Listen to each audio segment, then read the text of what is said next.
I've been locked inside your heart-shaped box for weeks. I've been drawn into your magnetic trap. I wish I could eat your cancer when you turn black. Hey, wait, I got a new complaint. Forever indebted to your priceless advice. Hey, wait, I got a new complaint. Forever indebted to your priceless advice. Hey, wait, I got a new complaint. Forever indebted to your priceless advice. Yo, if I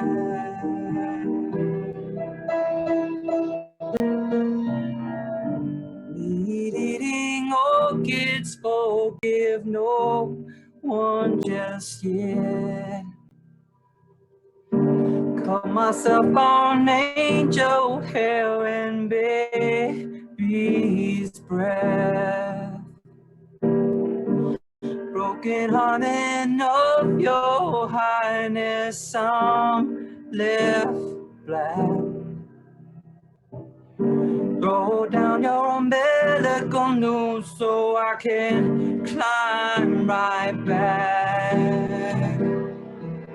Hey, wait, I got a new complaint. Forever indebted to your priceless advice. Hey, wait, I got a new complaint. Forever indebted to your priceless advice. Hey, wait, I got a new complaint. Forever indebted to your priceless advice. Yo, if I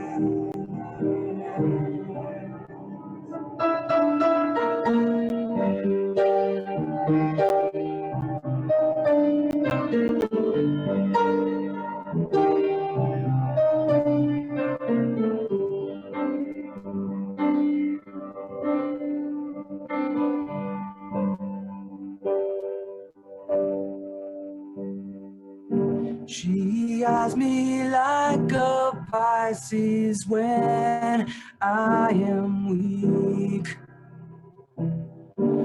I've been locked inside your heart-shaped box for weeks.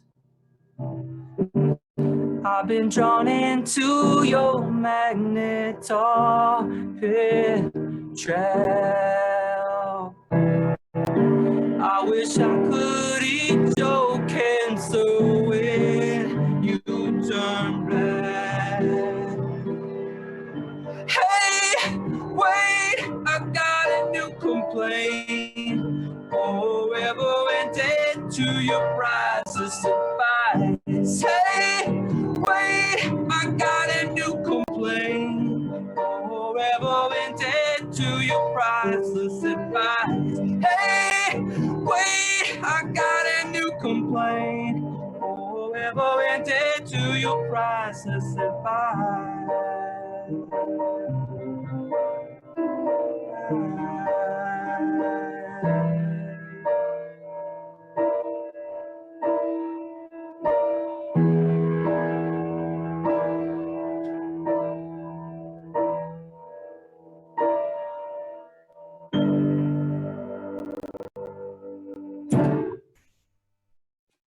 Oh yeah.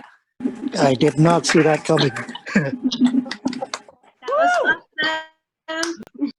Did not see that one coming. Yeah. Can you guys think of any other songs that mention tar pits? Anybody? Not off the top of my head. No, I can't.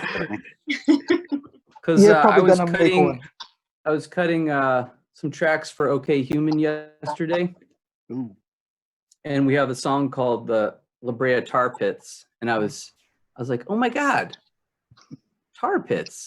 There's another Tar Pit song. But those might be the only two. Let me know if you can think of others. Woo! Nirvana, man. Yeah. A couple episodes back, I did Drain You. I don't know if you guys saw that. That's one of my favorite Nirvana songs. I thought it came out really good. And then like the next day I saw that Post Malone covered a bunch of Nirvana songs. So I'm wondering who did it better? Who did Drain You better, me or Post Malone? Please report back.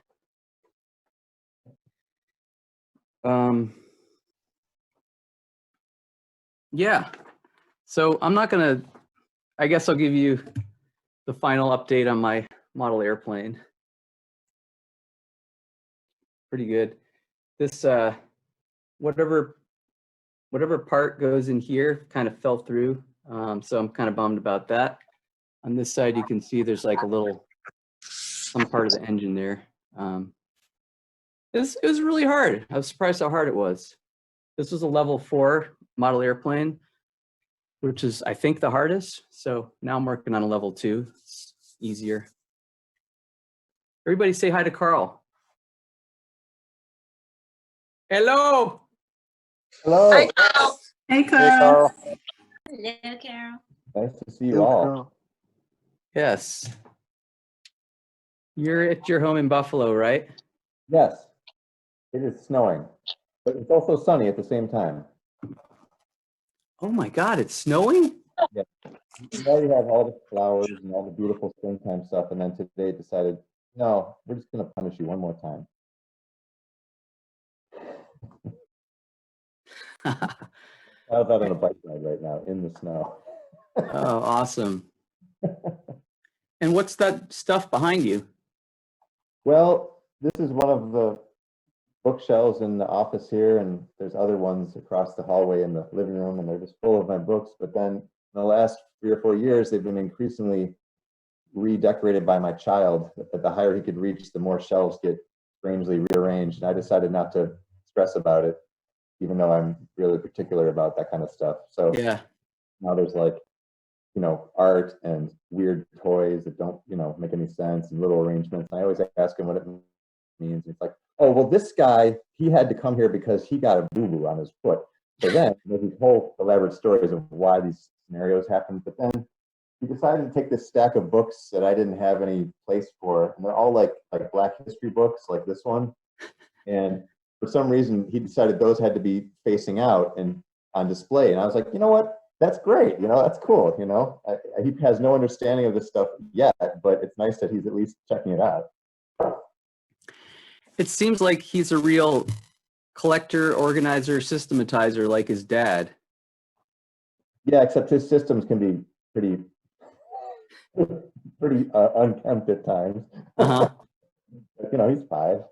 You can't expect anything, but it's like he has something in his head, and oftentimes it makes total sense to him, and I'm totally support that. Other times it's like, okay, kid, every 3 inches there's a toy on the floor. They all have to be picked up now. This is way too much.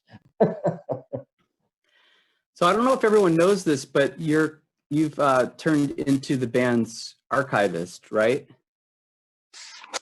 Yeah, kind of naturally. Like, I always sort of tried to save stuff. I wish I'd done that more in the early days when things were so hectic and chaotic in the band and everything.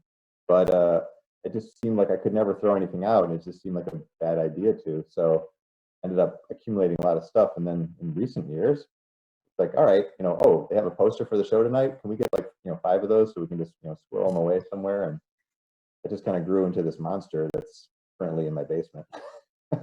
Uh-huh. It'd be cool to get a peek down there sometime. I've never actually seen it. I could see if I could maintain connection and walk down there during this meeting if you wish. Yeah. Are you on your phone? No, I'm on the computer, but I imagine the Wi-Fi wouldn't die if I walked down there. Oh, your laptop? Yeah. Okay. Yeah, I'd love to see it. I'll see if I can, maybe in your next song, I'll walk down there during when I'm muted and see if it still connects. And if it does, then I'll stay down there. And what about your infamous vinyl collection? That's down there too. And that's much larger. it's it's too big. I was starting to think, how can I start to trim it down a little bit because it's just too much. But you know how it is. It's like the good ones you don't want to get rid of, and then oh, that one's good too. Oh, that one's good too. Oh, that one's good too. Hey, Carl, have you ever heard of Marie Kondo? The name sounds familiar. Well, I'm lost right now. Who is that? Marie Kondo. She's a Japanese, like, The artist, right? not an artist. She's like a cleaning and lifestyle consultant. Right.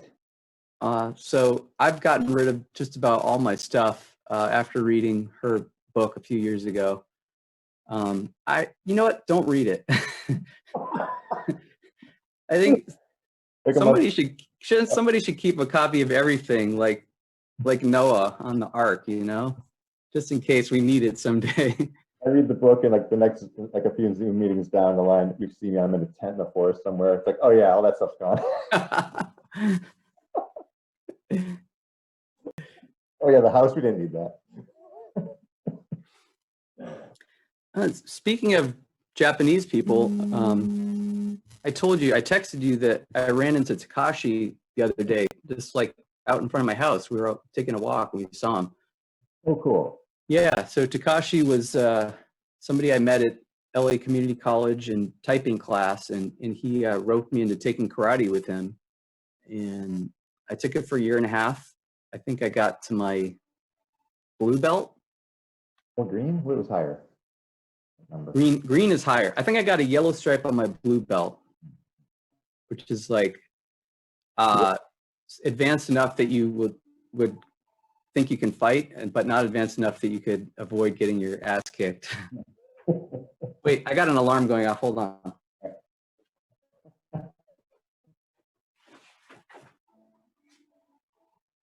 Well, I like that pen shop got there. Nice shop full of pens. That's a good desk. I don't know. Should I play a song or should we just rap? Well, you got some songs lined up? I have 2 songs lined up.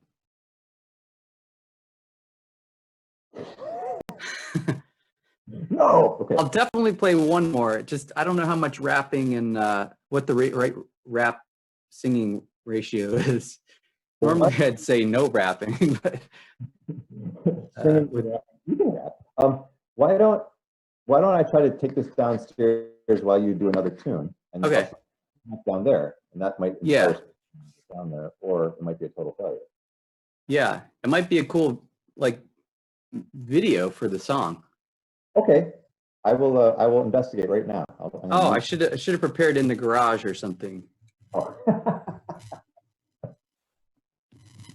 You can come up with a new ad-lib song called "In the Basement."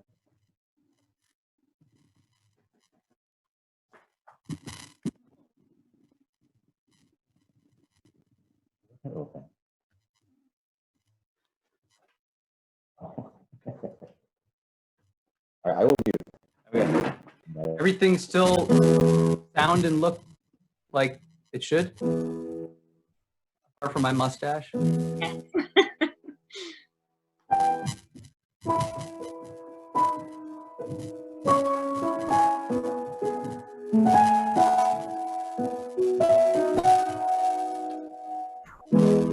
My girl's got a big mouth with which she blabbers a lot.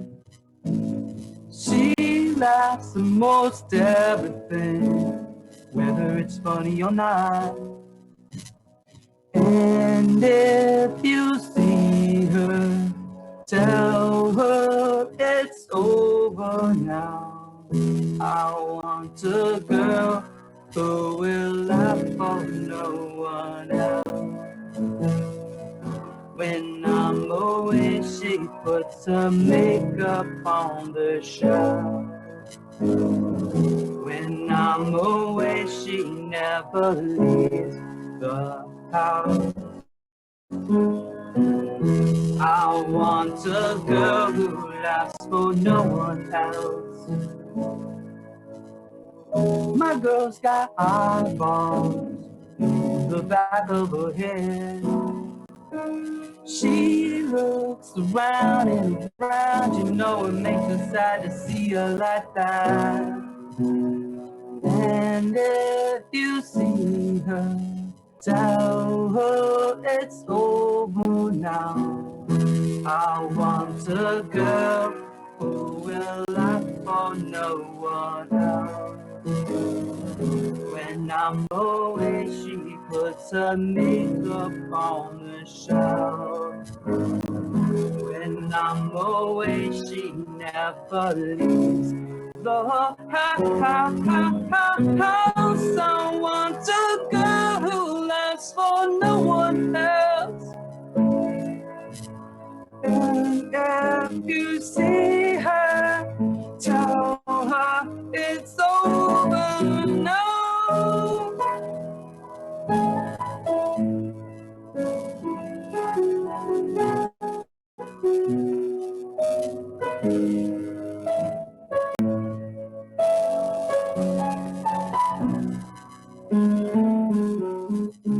And if you see her, tell her it's over now. And if you watch her go, watch her, watch her, watch her, watch her. I want a girl who will laugh for no one else. When I'm away, she puts her makeup on the shelf. When I'm away, she never leaves the house. I want a girl who laughs for no one else, no one else.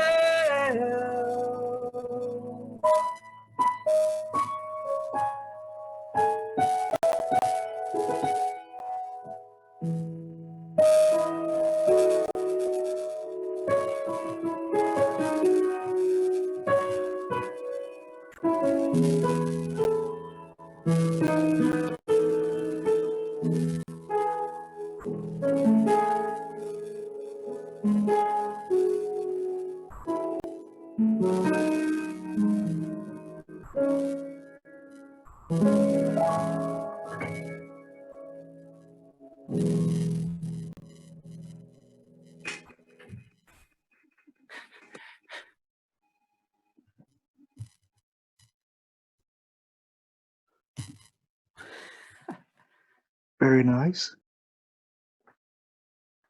What do you guys think about 12 p.m. rock music? I like it. I I'll do. take Okay. it back today. It's It's pretty 2 a.m. It's later. That's right. I'll take it. Make Or sure. I'll get up in the middle of the night. Yeah. I literally am in the middle of the night. It's 2 a.m. here. But Oh, so where are you in I mean- Jakarta? yeah, that's right. That's right. Yeah. Yeah, waiting for my meal because I'm fasting, right? It's Ramadan, so I'm awake anyway at this hour. Oh. What? Oh, Yeah. crazy. What's your normal bedtime? Yeah. Well, I'm not really in a full-time job at the moment, so it's a bit in flux. So, I just whenever I'm ready to fall asleep, I fall Whoa, asleep. that's crazy. Yeah. Yeah. Yeah. No fixed routine right now. Hey, Carl, Yes. Can you hear me? that looks amazing. it's pretty packed down here. I can't even begin to explain it really, but there's a lot of everything and too much really. But maybe if I get rid of some records, I'll have more room to spread it out. But yeah, it's like merchandise and vinyl and just 8 million filing cabinets full of every bit of ephemera that I could ever get my hands on. Let's see what this is. Is Well, there's that a fun one. is that filing cabinet wrapped in saran wrap? Yeah, because when I moved, when I moved 4 or 5 years ago, I didn't have time to like unbox and have them move separately. I lived around and just crossed my fingers because there's like literally like 12 or 13 of them and they're all heavy as hell. So I just kind of, didn't really have the time to do it in a more refined manner. And as it turns out, nothing got damaged. So it worked. But a lot of them were like really, the tape never came off and it's just a mess. And I don't know. It's a cool style. Well, it's, it's like, totes full of shirts and stuff. And there's also personal stuff down here, but I would say 75 to 90 to 80% is definitely all Weezer related. Like here's a bunch of old fan club t-shirts from the old days that were just in a box that was in Michael and Carly's stuff. And I still have all the fan letters I received in the 90s. That's awesome. Yeah. That's like a time capsule. It's so cool because all those are the kind of, like, first of all, nobody writes a letter anymore. Yeah. And second of all those perspectives of what was going on at that time, and it's just, it probably seemed pretty mundane then to us, but now it'd be fascinating to read those. Maybe I'll read some on the next Island in the Zoom. That'd be great. Like here's just there's some posters. I think this is your microphone from Say It Ain't So. For some reason, I ended up in that video. I ended up. Oh with yeah. So used it in the museum this last spring. And you still have my DNA on it from my spittle. Yeah, which I'm using to create another you. No. Good. I could use another me. Yeah, I know you have enough time for everything. This is like the deepest corner. It just happens to be the deepest corner. That says 1, so that's Weezer Archives 1. I don't even know what I'm looking at here. Oh, here we go. Very early stuff here. Here's a Rock City News. Oh, crazy. Can you see that? I can't even tell what I'm doing. There's the Are you thing. trying to be reversed? Yeah. Move in reverse space. There's no Weezer in this because it predates Weezer, but I think there's a picture of Pat Finn in it. Whoa. Like this is back in like the Dum Dums and all that kind of those days. But to me, it's all part of that Los Angeles story that, Weezer's all a part of. So I just kind of, like, where else am I going to put it, Yeah. My band in that period was actually called Zoom, coincidentally. And we just wanted to get in Rock City News or one of those Sunset Strip rags.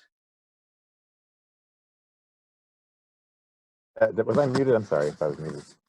Oh. Yeah, and it's for some reason getting in there was like everything, right? Because what other exposure could you possibly get except for some weird guy in an apartment in Hollywood writing about your band and like probably putting it down? But yeah. Well, and everyone read those magazines, or at least they looked through them. Everybody. Yeah, you had to.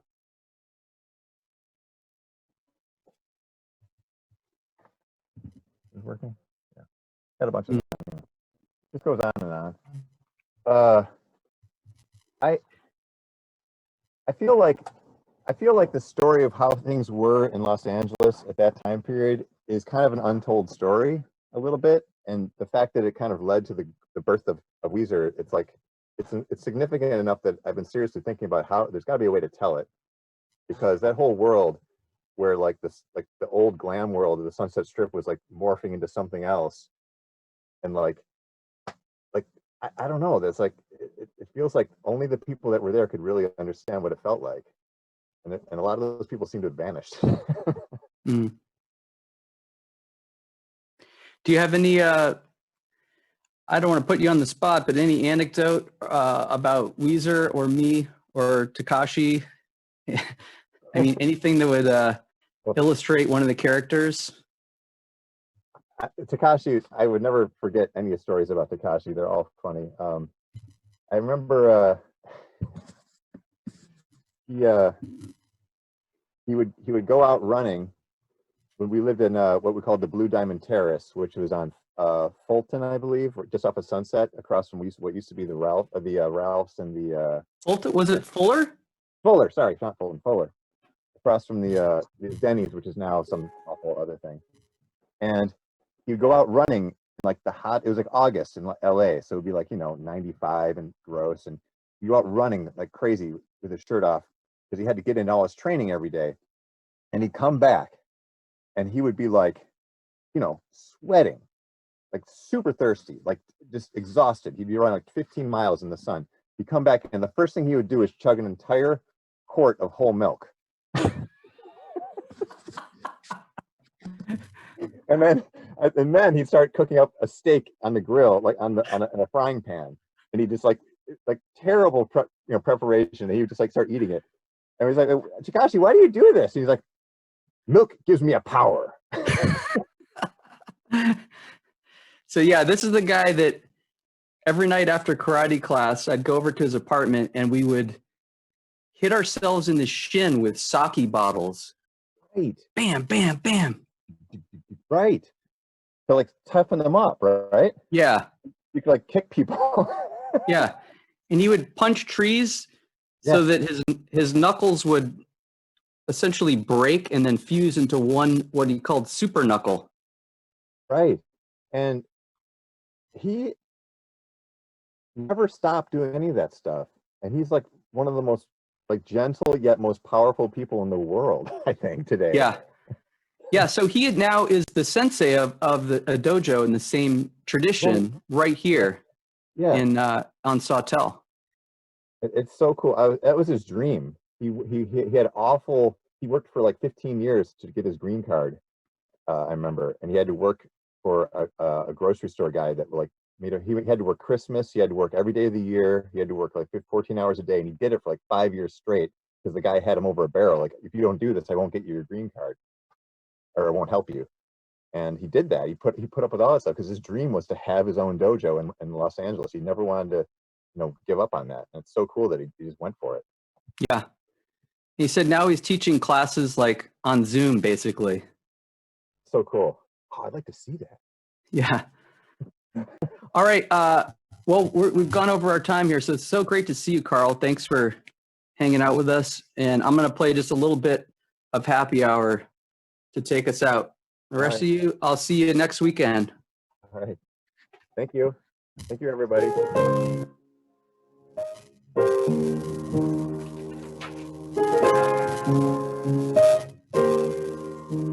I'm like Stevie Ray Vaughan up on stage, high on music, teeth grinding, sweating under the lights. But then my boss calls and she's crushing me with a 20-ton weight, just like in Monty Python. Somebody left on the sink, it's still running. My eyes are gonna overflow.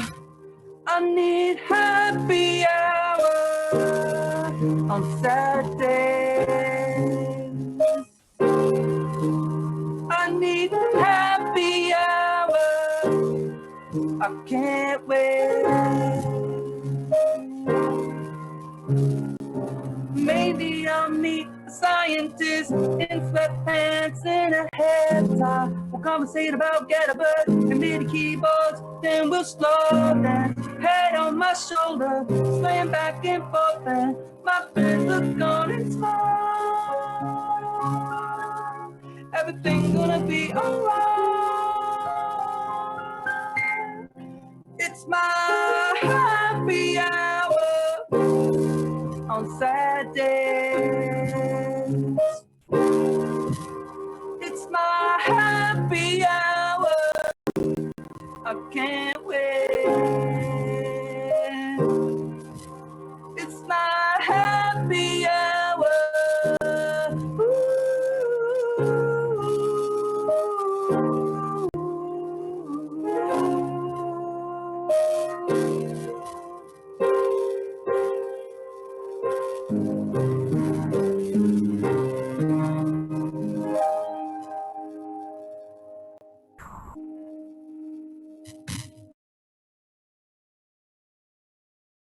Thank you.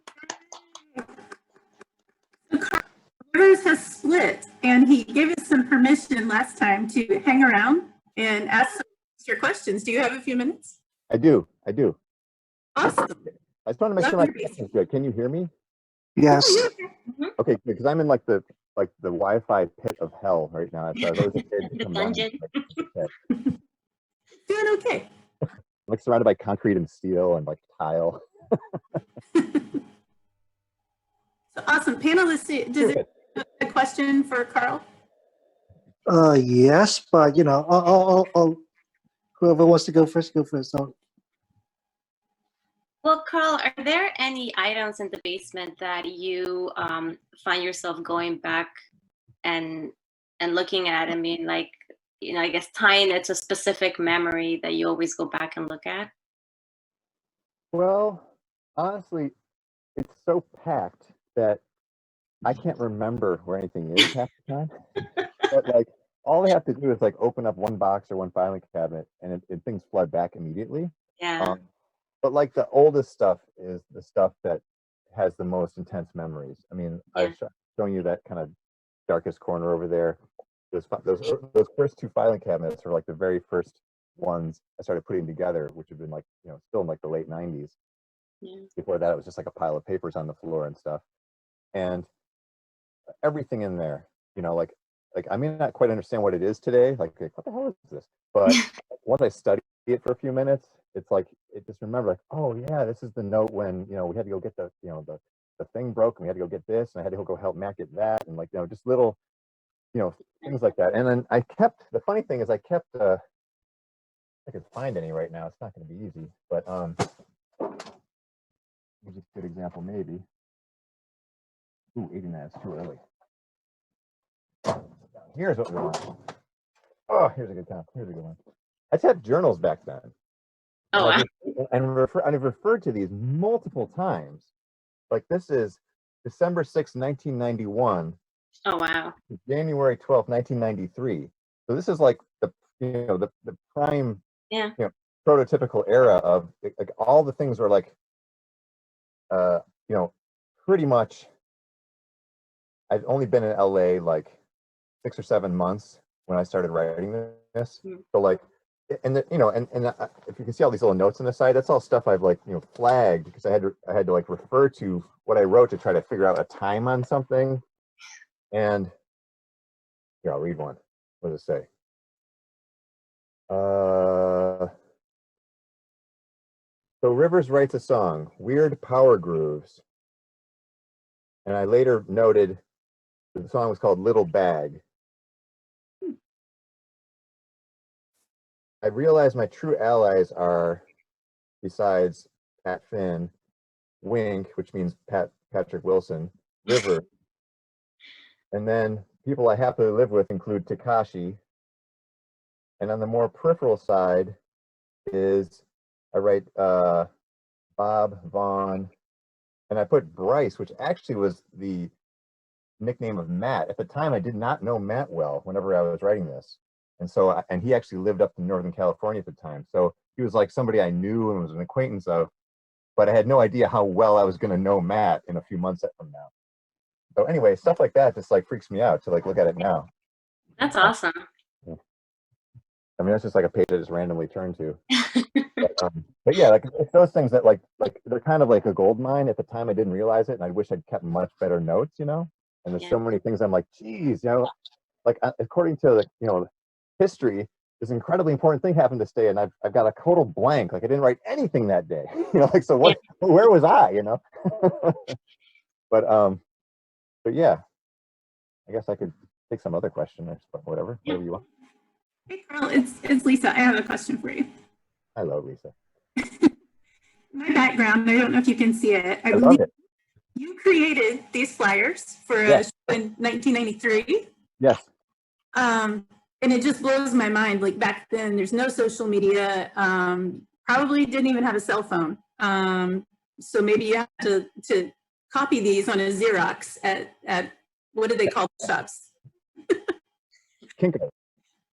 You go hand them out and try and get people. Was there a moment I guess there have been many moments along the way, but was there a moment in the early days of Weezer where you and or the guys said, this is it, we did it, this is success, whether it's hearing the song on the radio the first time or signing with a label? Like, what is your memory of knowing, like, this is it?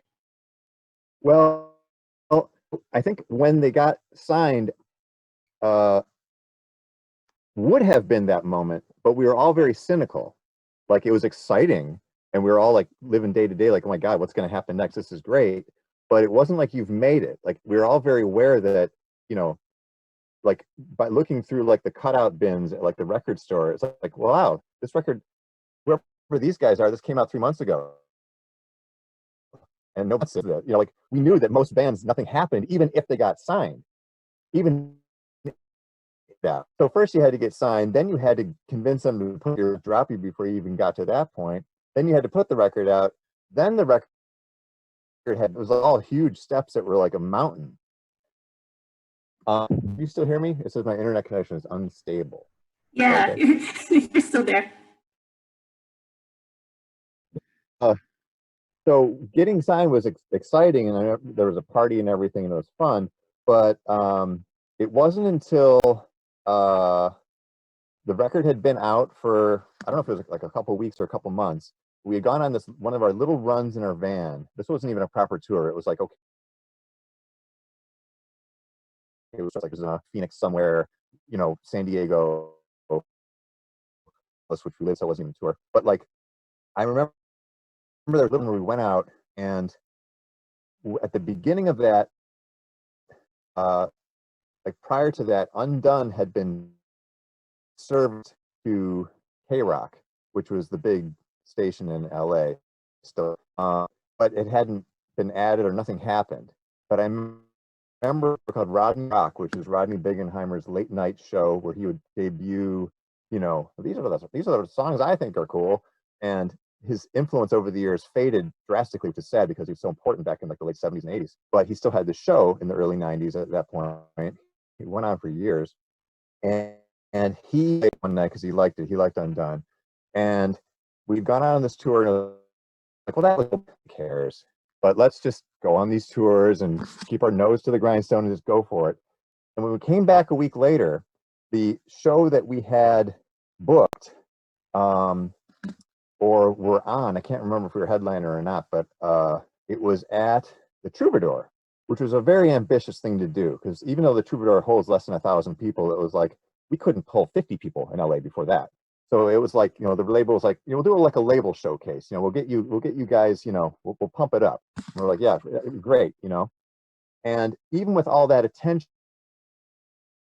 like kind of trying to get us on the radio, they're trying to do all this stuff. They're trying to get people to come that matter, that will check it out.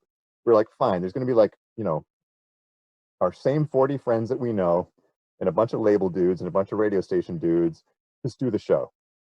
But when we got back, and we drove back that day, and we didn't get back till that evening, it was a long drive from wherever we were coming from, I noticed we got up to the Troubadour, and there was a line of kids down the block as far as the eye could see. And maybe we're not here on the right night. This has got to be for some. And we turned on K-Rock on the station on the radio, and it was like a disc jockey talking about the show. Play Undone again or whatever, and they put it on. So in the interim, while we were gone for a few days, Undone, and immediately there was interest that never for that moment. The show was, I think, sold out was very close, and we'd never seen that many people at a Weezer anywhere. Like, that was like 10 times what we'd ever seen before. And it was that night. I had 2 boxes of caps that we had made, and like box of shirts. Sold everything out in about 10 minutes after they played. Like, I sold them right off the stage.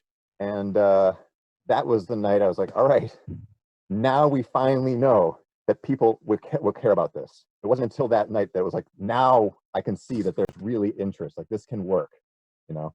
And the record had been out for at least a month, if not 2 at that point. It had been out, you know, a while, and there'd been no activity at all. So That's crazy. Big surprise. I think Very it had cool. it had to be that, because it wasn't, I mean, sure, getting signed, making the record, these are all milestones. But when you're making the Blue Album in New York, not one person in the country knew who Weezer was. So you felt important, but you felt like, yeah, but nobody cares, That's so weird. That's so weird to think about. Wow. Steve, did you have a question for Carl? Right. First of all, just want to show you my little pride and joy. Yay! Yeah. There you And go. okay, a couple of questions. Like, given your day-to-day duties for Weezer and your family life as well, of course, what's the most realistic archival project you could do right now? And what's your dream archival project if you had the resources, whatever? Ultimately, I don't know, maybe sometime down the line. Yeah. Realistically, it's funny how even with everything being shut down like this, I think it's when you factor in, having to take care of your kid all the time and do everything, there isn't that much like extra time to just, I think I'll do a project. I've got a lot of little irons in the fire as far as things I want to do or I've been poking around with or doing a little bit here and there, but I wouldn't say it's more like just constantly refining what is here so I can use it better later. There's a lot of stuff that I've packed into a box and labeled it, but I don't know what to do with it after that point. Something needs to happen someday, and it just hasn't happened. So any time I have an hour or two together, I will actually come down here and start thinking and poking around and seeing what I can do. But as for a dream project, I don't think it's an unrealistic dream. I think it's a realistic dream. And me and Pat Wilson have talked about this. We'd like to do the sort of definitive Weezer book, but the idea to me is much more in the realm of telling stories with images as opposed to writing the chapter by chapter, biography kind of thing. Because I think it would be more interesting and more realistic and more like a biography to tell it through anecdotal stories and images of stuff that either scans or pictures or historical photos and stuff, much of which people have barely seen or never seen. And I think we could make a nice omnibus size kind of book of that kind of thing, as opposed to Weezer the story. That's just not, that doesn't feel right for the band to me. Or I know the one guy tried it, what's his name, Lurison or whatever, Yeah. and he kind of got stonewalled a little bit. He didn't have the resources he needed to write it comprehensively, so he relied a lot on quotes from the internet, and I feel bad for him in that sense. But in the other sense, he probably shouldn't have tried that, because it was too, dude, you didn't have what you needed to work with, and they weren't going to give it to you, so you did it anyway. And a book like that, if it was done great, sure, but I don't know, to examine this band under that kind of almost Microscope. no, what's the word, like a university student, like a Dissection, or yeah. yeah, like that kind of it doesn't need that kind of deep Perspective. theory. No. Yeah. Yeah. Like different perspective. Okay, here's what I saw. Here's what Pat saw. Here's what somebody saw. This is what happened. And I think showing those kind of images and sharing the kind of stuff that's packed down here would be a more real way of, sort of summarizing what's happened, especially its early history and how it started and everything. Anyway, so that's my dream, is to have a book like that we could put out. Dream. I don't think it's a pipe dream. It's just a matter of, it can take a lot of photography, a lot of writing, a lot of thinking. I'll have to conduct a lot of interviews, and because there's a lot of questions that very few people would know to ask. Almost, having you can ask a lot of questions like, well, what happened here, what happened there, but I remember incidents. Here's a specific thing that only you or me in the room for. What do you remember about that day when blah blah blah happened? Because it was significant, and it's not really part of the story yet. So, Would you anyway. still call it? Would you still call it the Kids Got Stuff? What? would you still call it The Kids Got Stuff? I like that. That was my mom's name for what the Yeah, book should yeah. be called, because she'd look at all this and be like, "Oh," you know. I mean, maybe as like a subtitle. I don't know. It'd be funny. Carl, I think Thanks. your Weezer archive is trying to protect its secrets right now with your signal. Oh, well, maybe I should try to get. You know what? I'll step out. Hold on, because I think it's bad right here. Let me see. Okay, sorry. Is it any better when I Firing walk? against us. Is it any better? I No, think it's getting better. a little bit. Okay. Yeah. Yeah, because the more you get into that corner, the more like walls there are, and the more like wood. It's okay. Once you get into concrete, it's not good for life. Yeah, I think you're better now. Any other panelists have a question for Carl? I do. Hi, Carol. We got to meet you on Elmwood at a record store last year, and you did Okay. similar to what you're doing now, where you gave a history. You just sat on the steps and talked so casually and so freely. You told such amazing, interesting stories. Would you ever do that again? We enjoyed it so much, and obviously everybody, he's so easy to listen to. You could sit and listen to him all day with these interesting things. Any chance you would do that again for us? Yeah. Yeah. I would be opposed to it. I mean, I wouldn't. I hate to like repel. I'm certainly open to that. Yeah. I mean, if Phil wants to set something up like that someday, we'd have to talk about how we could theme it a little differently. Maybe talk about a different album, focus on a different thing, something like that. Maybe do Pinkerton or something. I don't know. Maybe that's what you were getting at. That'd be great. But, And it wouldn't even matter if it was the same stuff. It was great. Yeah. Thank you so much for, saying all that. Yeah, no, I would be. And it wouldn't, it's, if people are happy to talk about that kind of stuff, that's cool. Here, see if it, Very got cool. it. Anybody? Anybody else?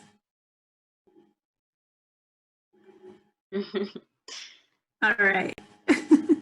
Well, Carl, we thank you so much for giving us your time today. This has been a big chunk out of your day, and it's been so wonderful to hear your stories and hear from you and to see you. Yes, thanks, Carl. That Thank was you, Carl. Thanks, Carl. Good to see you. a Carl tour. Yes, someday on tour again. Yes. Yes, absolutely. Thanks, everybody. We'll see you next time. Thank you. Bye. Bye. Bye. Bye.